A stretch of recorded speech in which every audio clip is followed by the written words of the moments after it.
watching Business Access TV. Business Access. Business Access. Business Access. Business Access. You are watching Business Access TV. Business Access TV. Serious about business. Serious about business.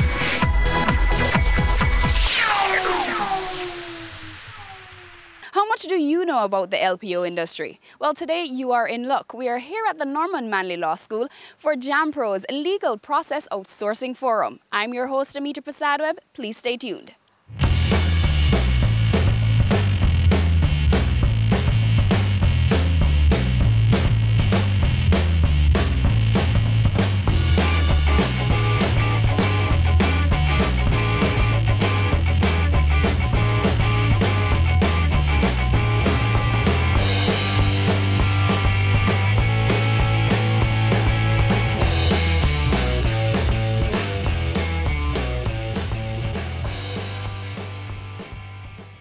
So this forum is designed to define and explain legal process outsourcing. What are the risks? What are the challenges? We're aware that India is often given as the model for legal process outsourcing. And some of the similarities with our jurisdiction is that we have a common law system. We have lawyers who are trained proficiently in English. We have a tradition of an independent judiciary. I think it's on display right now. We also have, and I'm sure former graduate would agree with me, freedom of the press. And therefore, we have all the groundwork for being very similar to being very successful with LPO. But there are challenges, and we need to know them. And so I'm sure that this forum today is going to identify those for you. We hope that it will be a market that in 10 years from now, Jamaica will be a major player, but that we've managed all the risks and we're not doing it at a low level, but we are actually ensuring that we're engaging in high-level skills. Legal process outsourcing is simply the activity of retaining non-traditional service providers in the legal space to do certain kinds of legal work for companies and law firms in developed countries. So I don't need to be a lawyer? It depends on the work that you're doing.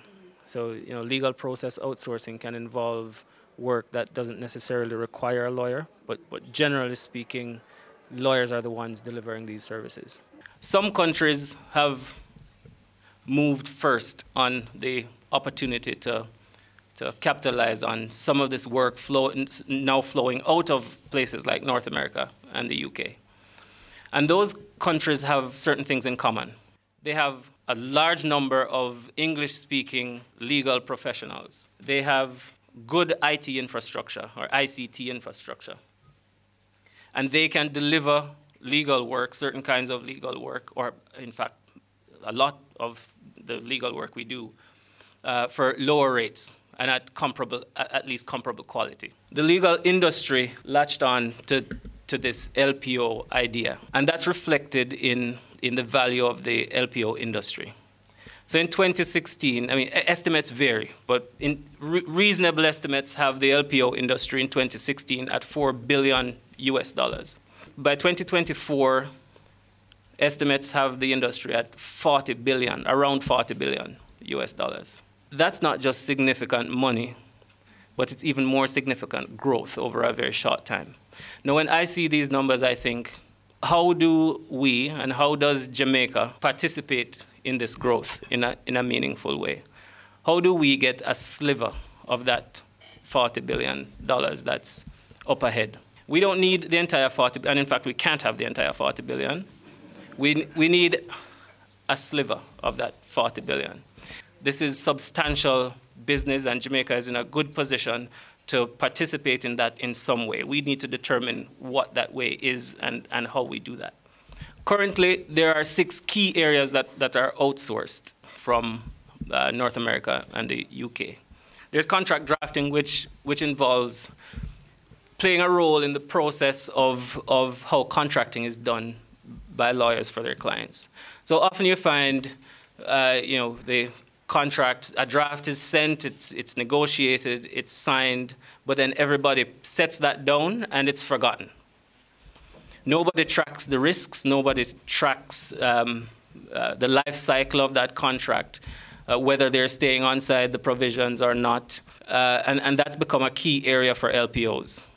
LPO providers have gone to companies and said, well, let's take that off your hands. That's relatively low value but high risk work. And they handle, some LPOs handle end-to-end. They handle the negotiation of the contracts and management of the life cycle of the contract. Some will manage the life cycle of the contract after it's been negotiated by the company and their lawyers. There's compliance assistance, which is becoming more important these days. And that involves, for example, with the relatively new anti-money laundering regulations in these countries, there are new requirements on companies to be able to satisfy these compliance obligations. And again, high risk, but to the overall company, low value. And this, again, is one of the areas where LPOs are doing well at going to the companies and offering well-trained lawyers to take care of this piece of what the company has to do. E-discovery, which is where I started as it relates to LPO activities, is the biggest piece of the LPO market currently, and is one of the areas set to, as you will see later once we get to that section of the presentation, set to experience the biggest piece of the growth going forward. And e-discovery, for those who don't know, involves the disclosure and production of documents in litigation or in some regulatory context, like securities. And that's the whole process of collecting those documents, getting them into a format that lawyers can review, having lawyers review them, determining what is to be disclosed and what is to be produced, and then producing those documents to a regulator or to the other side of a litigation. In a nutshell, that's what that is. Again, high risk, but to the company overall, low value, but also high cost if you continue to do this in North America or the UK. Some LPOs are in the business of what they call managed review. So irrespective of what the review is, whether it's in the litigation context or regulatory context or otherwise, you have tons of documents to review. They will provide you with the project managers, the technology, and the processes by which you can accomplish what you need to accomplish with this review of documents. Patent support is another area where significant growth is expected over the next few years. And this goes anywhere from managing patent portfolios to the actual filing of patents, which has increased relatively significantly in North America in the last couple of years. Litigation support is really a sub piece of e-discovery.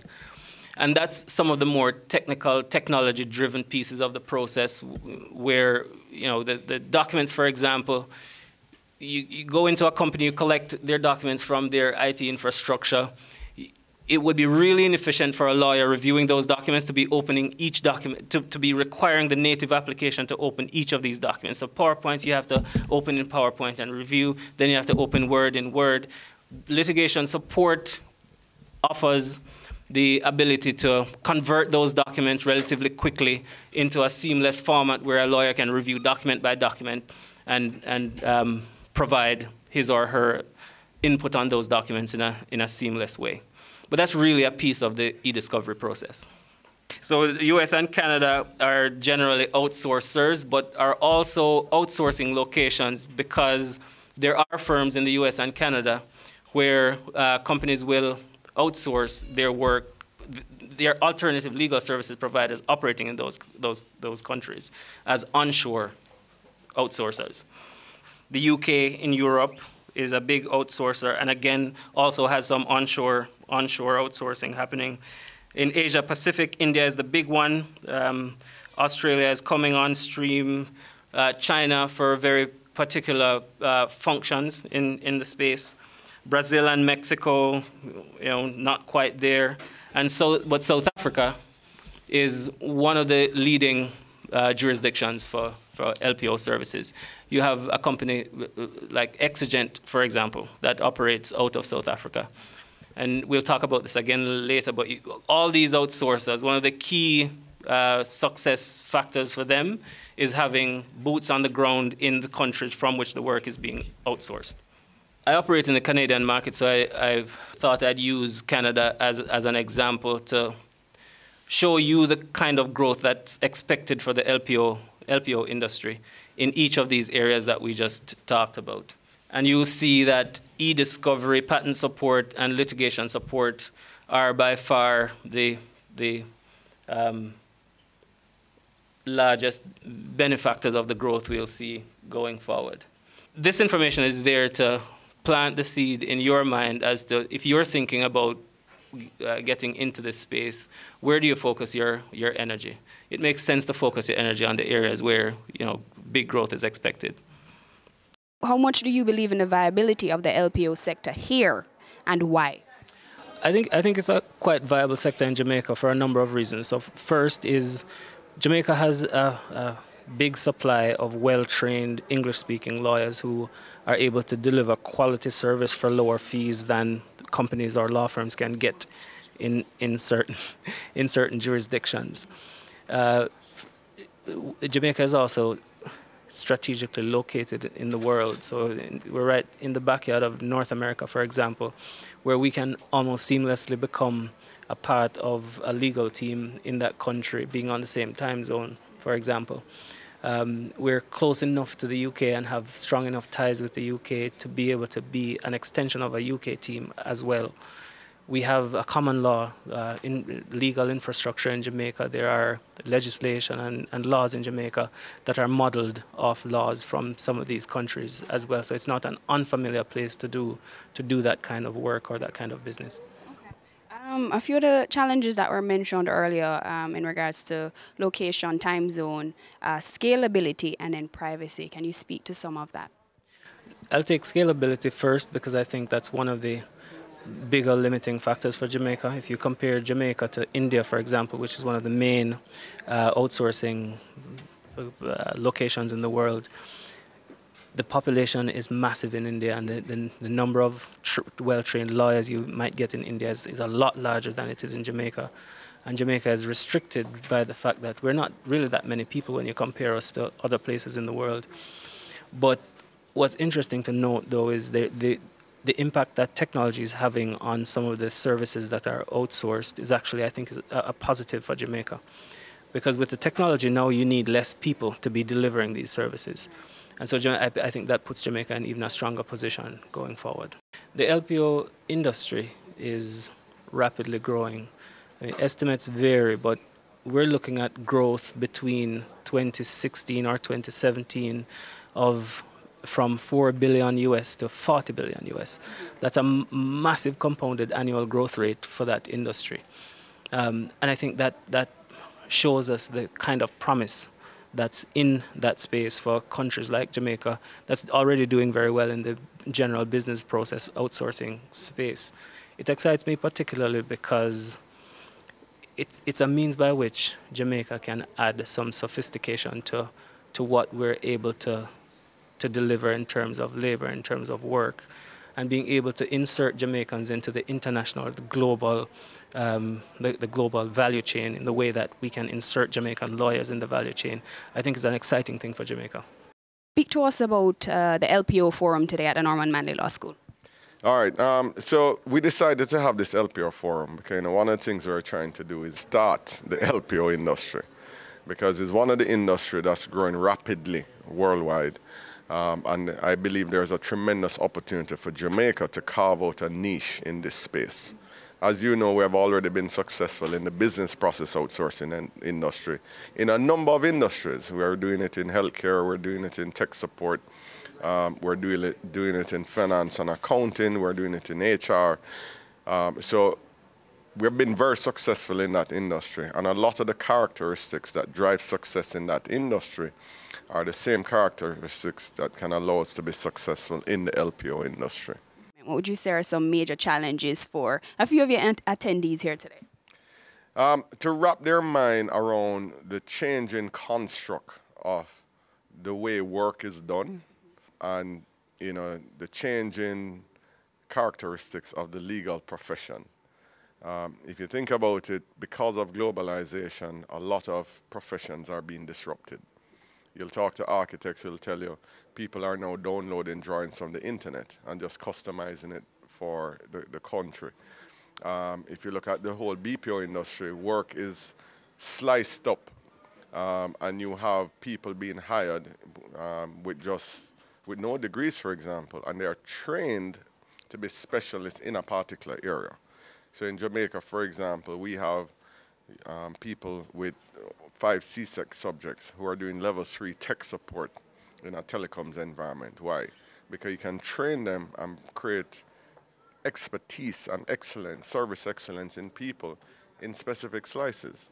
So if you take the area of legal process outsourcing, similarly, there are areas that, you know, whether it be intellectual property, patent registration, contract review. These are areas that you can have highly specialized skills doing work, you know, here in Jamaica. So, you know, I think what we have to wrap our heads around is we need to find the next entrepreneur in this space who will understand the opportunity, put in the hard work to develop it, because it's going to happen, and it's going to happen one of 2 ways. It's going to happen where either as Jamaicans we take advantage and create the businesses that are serving the world in the legal space, or other companies are going to discover this gem called Jamaica with the number of legal professionals and talent here and set up facilities, and we'll just be working in those facilities. We're talking BPOs, LPOs now. What's next for JAMPRO and doing business in Jamaica? Right. So, you know, we're on a mission. So obviously the BPO industry is, and let me say outsourcing industry, because it's very broad. We're looking to grow that industry significantly. We expect, right now we're at about 32,000 people. We expect to get to about 50,000 in the next 2 years. And we're always looking to enhance the portfolio mix of work that's being done in the country. So like anything else, you're trying to increase the complexity of work being done, because the more complex the work, the higher the pay, right? So we really have our eyes on 2 things in that space. So to grow the numbers and to enhance the mix of work being done, because, you know, similar if you think of what happened in the US, right, with outsourcing of manufacturing jobs. You know, the thinking was, oh, we'll outsource these low-end jobs and do the higher value design work. But I think what they forgot in that equation is that not everybody can be a rocket scientist. Right. So you need jobs at all levels. So no different in all outsourcing space, you're going to have jobs at all levels. And what we're always looking to do is enhance the mix of those jobs. And by now you would have understood what LPO means. But stay tuned for more. We're going to a break.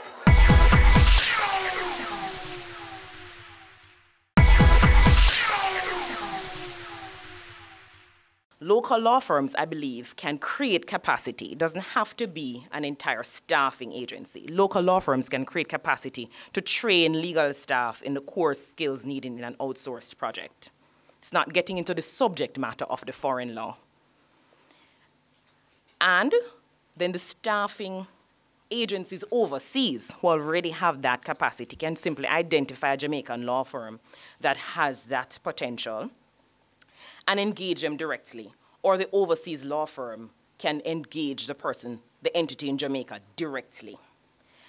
And then, this is the message now for the law students, is that you would associate yourself with a law firm or a staffing agency within a law firm, and you would receive information on upcoming legal outsourcing projects that you can apply for. So I would stay in my apartment while I'm studying for the bar and say, okay, I'm sending off my resume to these 20 persons, and then they would now keep in touch with me to say, okay, as soon as you set the bar, you can work on your pending status, and these are the projects. So I could pick, choose, and refuse, generally by the dollar figure, and the interest, because I was thinking also about building my career. So I selected projects in intellectual property, antitrust, and global projects, because I knew I was heading back to Jamaica. but I wanted to have this opportunity to be inside some of the most serious litigation and cases that even when I was back in Jamaica, I would say, oh yes, now it's finally, now they're in court. This is something I worked on 2, 3, 4 years in advance at the discovery stage. So I think what really we'll be looking at would be an LPO litigation manager, somebody who has schooled themselves in those different software that I mentioned before, and sort of had some sort of association with a particular jurisdiction, and is comfortable, whether you have a JD or you are trained in the UK, or you have been trained by someone who has been exposed to the ins and outs of that system, which is just a little bit more technical in terms of the expanded way e-discovery or the civil procedure rules are used upfront. We kind of just move into the litigation a little bit more, and then we ask for the list of documents, and if something is needed, then you'd make a request for information, but it's done a little earlier in first world countries. Staffing agencies. We have a lot of law students who are graduating, and of course you have the benefit of once you have your hard-earned certificate of legal education, you are ready to go. So you can now send your resume to this agency and be ready to take on projects.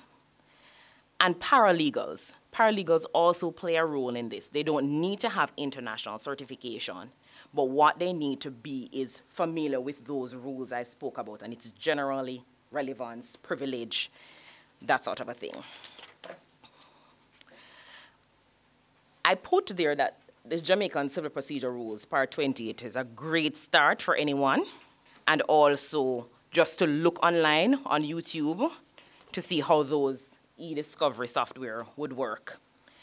And lastly, as I wrap up, I know what's on everybody's mind, or the minds of many, is will it be worthwhile financially? I can tell you, in the US, it was worthwhile for me. And when I did a little research on how persons felt about the BPO sector, they were happy because it really has provided more jobs. But a lot of persons are concerned that will we be able to keep, as Jamaicans, a competitive rate? I believe there's a lot of space for the rate to be competitive in that it helps to cut the 20% that Marlon spoke about, because legal services in the US is pretty expensive. I believe that both sectors can benefit. I believe you can offer a competitive rate and it still be attractive to a graduate from the law school, and even someone who is 3, 4, 5 years at the bar and beyond. So when I did document review, the persons sitting with me were persons who just had their baby and they didn't want to be in a full-fledged hardcore litigation practice where you'd really be coming home on the train 10 o'clock at night. They wanted a little bit more flexibility. So they're extremely qualified, but at a different place in their life. Some persons were looking to go into the banking sector as lawyers, and so they wanted to get on some kind of projects where they were seeing things go wrong in banking and how they could be fixed. They wanted that global perspective. And shortly after, a year or two, they would be off temporary projects, that's what it's called, temporary projects, and on to their full-time job. So there was no stigma attached to it, like, oh my gosh, you're doing temporary work, what's the problem? It was more a strategic part of your strategic plan after law school. And I would love for this opportunity to be here for all Jamaican law students who I know, many have spoken to me, and they're like, oh my God, I wish I'd started this 10 years ago because there's now so many lawyers. Will I be able to find a job? I believe this is a great opportunity for Jamaican law students to really be able to get a global perspective. Maybe you'll change your mind and do your master's somewhere else and get more foreign training or something like that. But it will give you, I believe it will energize the sector and give you a fresh perspective. So I hope I've been of assistance. All right, so I must say this morning, I'm extremely happy. I'm very excited to be a part of change, a changing environment. An environment which will see the trajectory of the legal arena becoming completely different. And sometimes we resist change We resist change because we think it is something that is difficult to do. We resist it because we have a lack of a belief system. We also resist change because we say to ourselves, I have been doing this thing this way, and I will continue to do it. And so I know that as attorneys, we tell ourselves we go to law school to get an education, and what we have got that education to do is to practice. And practice we will, but what we have in mind is a traditional way of doing business, a traditional way of doing the law. But I must say to you that change is something to be embraced. Barack Obama went on that agenda of change, and he became the president of the United States of America. So if you look within the context before I start, we need to address our minds to getting to a stage in our career that we want to embrace this change. Otherwise, whatever it is we are saying to you here today will be of no significance. Because whether we want to accept this or not, what really is this business of legal process outsourcing? We are using technology, we are using people, and we are using a process. So it's really a fusion of technology, people, and process. Gone are the days when a young lawyer left law school and you have to go and do some mundane stuff in a law firm. Gone are those days. Gone are the days when you get up in an office, even as a senior person, and you twiddle your thumbs because there's nothing to do or you do not have much business inside there. Gone are those days. I'm here to say to you that the legal process outsource industry has heralded a change, both for graduates and for senior lawyers, law firms. Law firms, I'm going to speak to you particularly at this point in time, because the fact that I was asked to speak based on the fact that I have set up a legal process outsourcing firm means, and where JAMPRO 2 is trying to head on this government, where they're trying to head is in fact for entities to establish legal process outsourcing centers apart from operating simply from your home, or you need to see it as a business in itself, in the same way that the BPO sector has really mushroomed, blossomed into a huge business. And I see that happening in Jamaica within a very short period of time.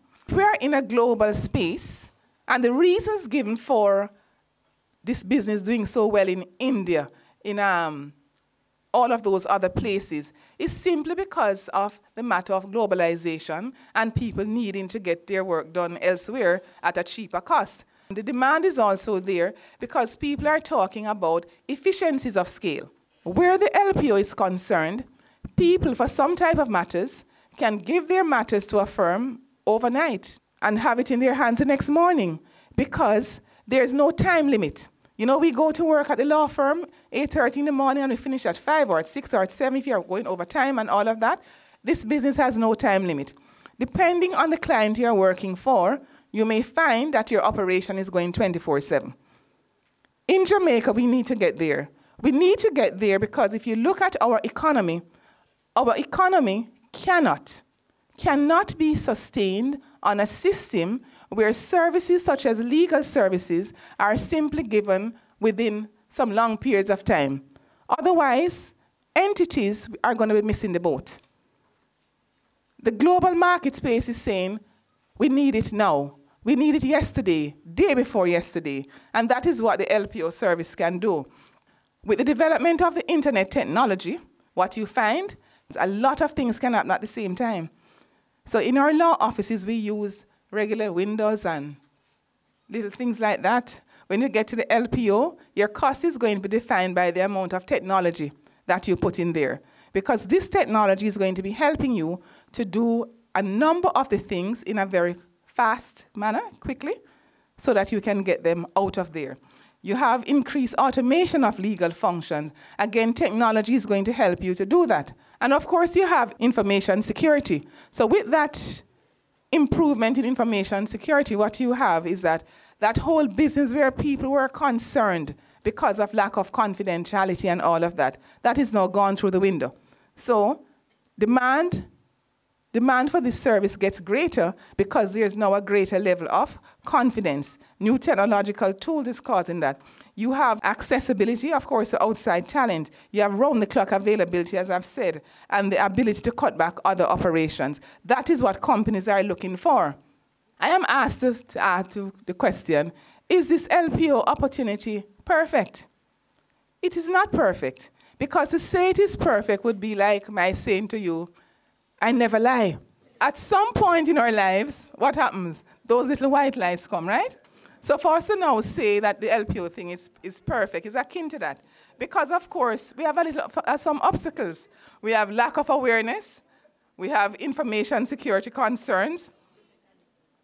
We have research and document review dominating the effective work. We have outsourcing requiring updates such as technology, mindset, and culture. So all of those things are barriers in the Jamaican market space to this business of legal process outsourcing. But I'm here to tell you that this opportunity is really real. It is real because, and that the investment is worth it.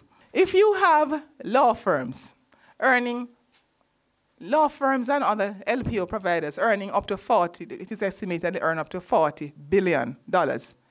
It seems to me that since we don't want to go along the broke side, what we need to do is to align ourselves with some of those entities so that what happens? A little of the $40 billion will come down to us. True or false? Right. So guess what? I have chosen to do what? I don't want to go on the broke side, so I have chosen to align myself with entities that are along the path of going towards that 40 billion that they are talking about. I'm not there, but I'm saying I have started, right? And when you're doing a race, Usain Bolt years ago when he was in Falmouth and from shared content Trelawney, what happened? Nobody even knew about him. He came to the stadium and he failed. Huh? But the first time he won a race, guess what? Everybody saw him, and now the whole world has seen him. I am very confident, I am very positive that the whole world will very shortly be seeing the Jamaican marketplace as an area within which to operate in the legal process outsource space. It is just a matter of time. And we as attorneys and practitioners and corporations, we have to get on that train. You are simply gonna have to train the persons to do it. Our culture does not operate in the way that an LPO service operates. And so the first thing you have to do to get on board is to train all the work that you get to do. People are coming from law school all over the world, even the same Norman Manley Law School, but they do things differently. What you want? Standardization of output. So you may get a bulk of work, volume of work, but the output must be standardized.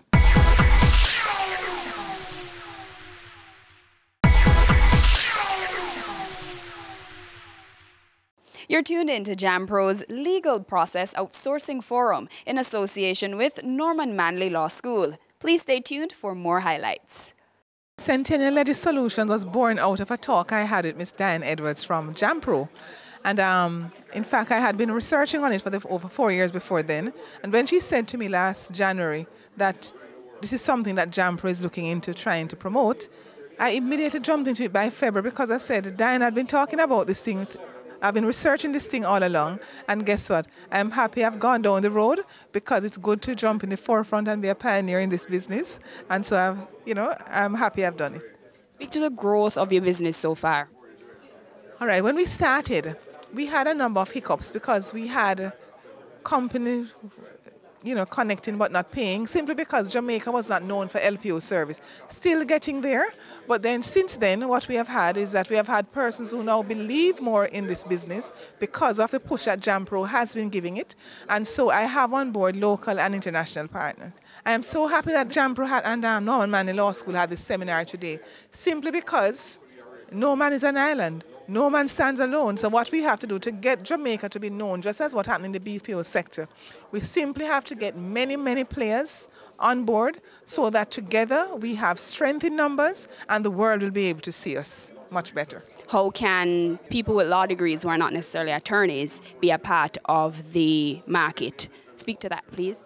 Okay. The general rule is that non-attorneys cannot practice law. But within the LPO sector, some of what we do is not what would be considered the practice of law.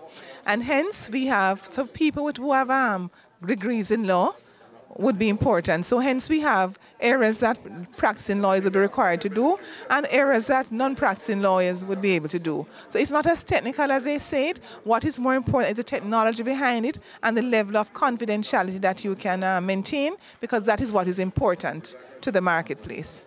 As someone with an LPO business, speak to profitability. Well, profitability, I'm working towards it. I'm getting there because the investment is significant.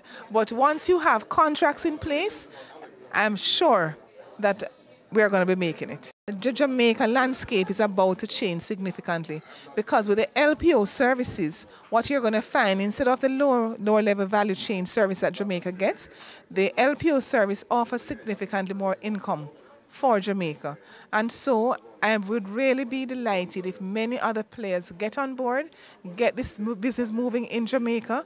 We are equally and even more so up to it than India in terms of our location, in terms of the language that we speak, you know, and so on. So I just want to say I'm very happy where Jamaica is heading and the work that JAMPRO is doing, Norman Manley Law School. That's where I was trained. I'm very happy for the work that they have been doing and the fact that they have come on board with it as well. So you attended today's forum. What are your thoughts? It was a very interesting forum. I've been watching JAMPRO for quite a few years, and I am interested in finding out the success rates of all the entities that they support.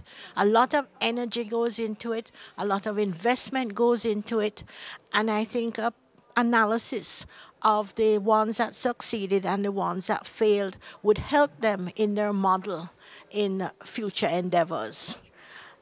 They have identified LPOs as a future market that we could enter and also do a lot for the country and the people, especially with worthwhile jobs.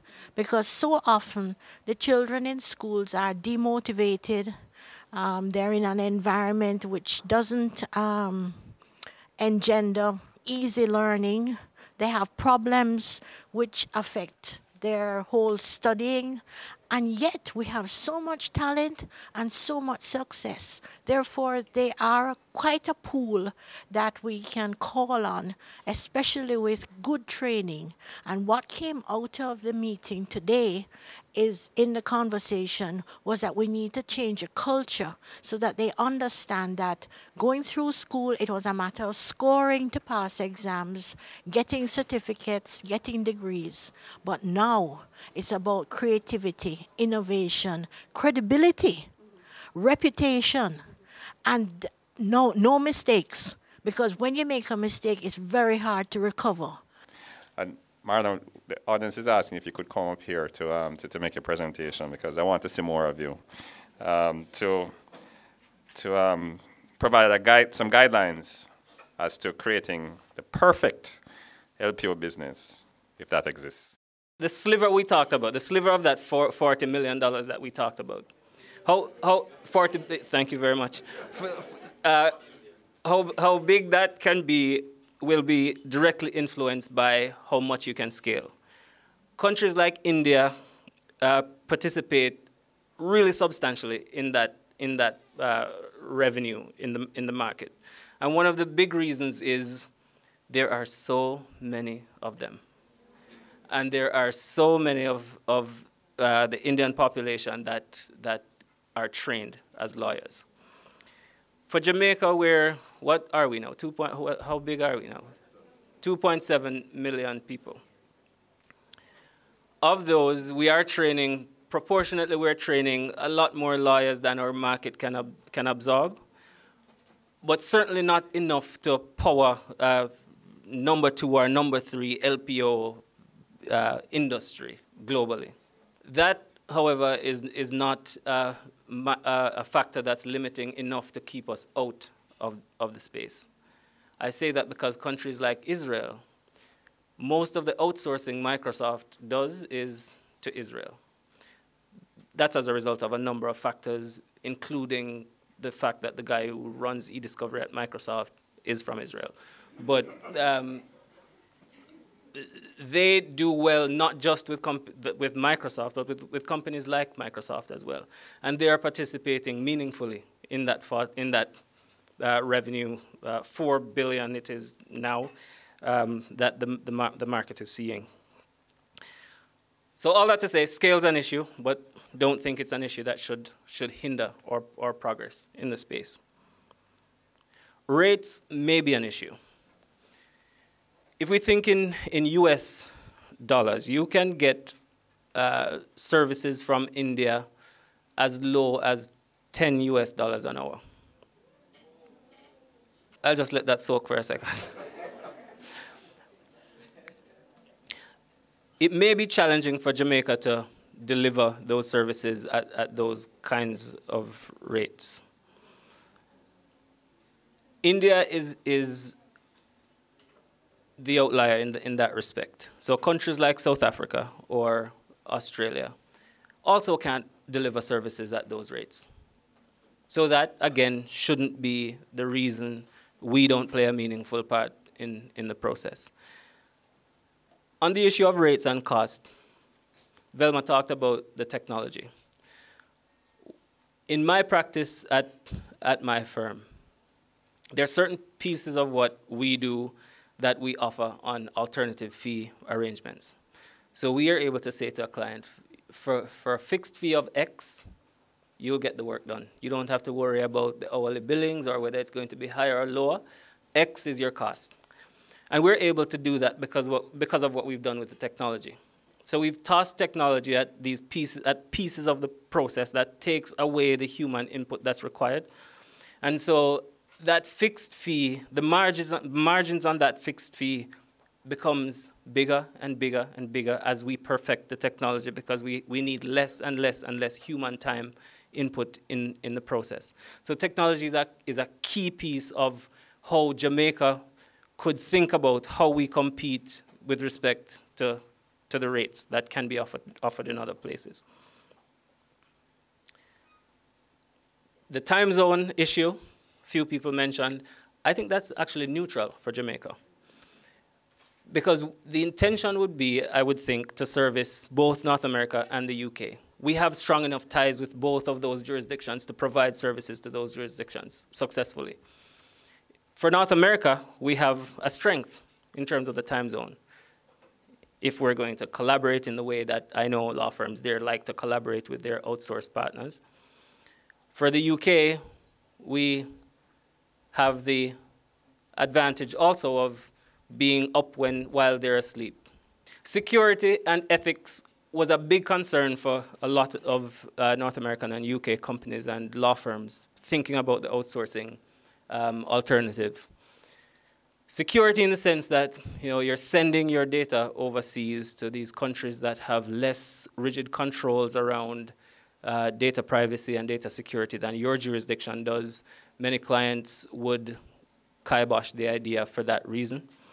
As Velma mentioned, that's less of an issue now, given the way in which these operations can be structured, where the data actually sits in the host country, while the lawyers in the service delivery center can access that data over the internet. The ethics issue has traditionally been a big issue. Some clients are uncomfortable.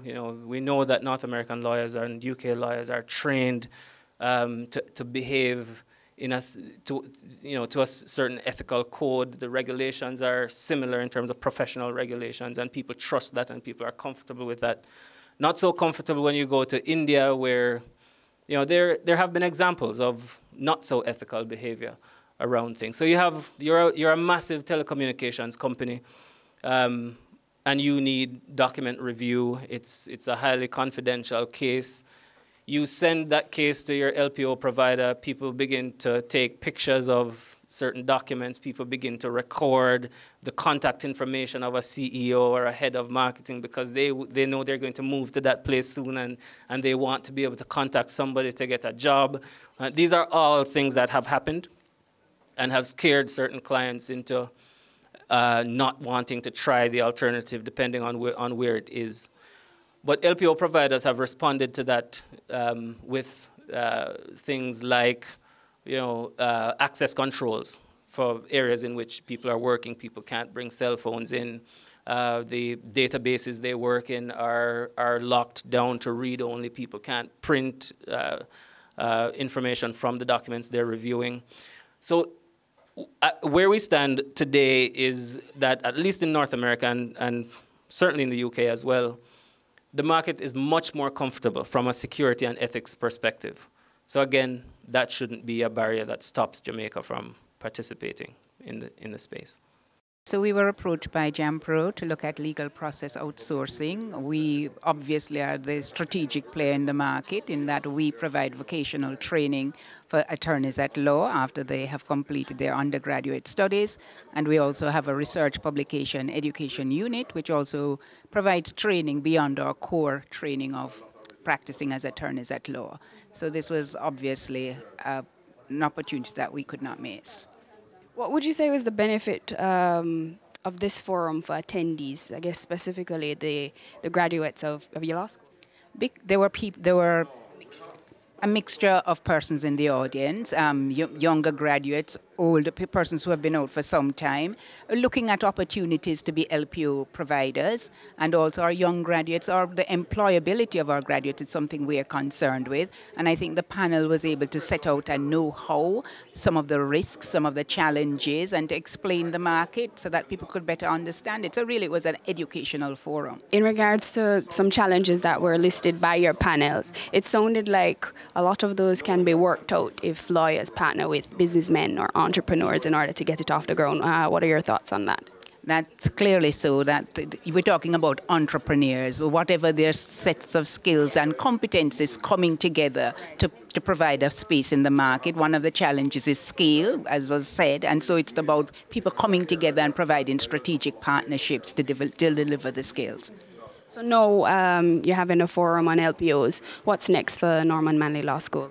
The Norman Manley Law School is interested in providing the training. Many of us are trained abroad. I practiced in the UK for 10 years. We have a pool of people to pull on so that we can actually train attorneys in the kind of practices that will be required from the firms from the UK, the firms from the US. And so we provide the base training, pull in the talent from abroad. So we're looking at providing training so that our graduates can take up the opportunities. Special thank you to JAMPRO in association with Norman Manley Law School for putting on an informative session. I hope you've enjoyed the coverage of the Legal Process Outsourcing Forum. I've been your host, Amita Prasadweb, and thank you for tuning in to Business Access TV, serious about business.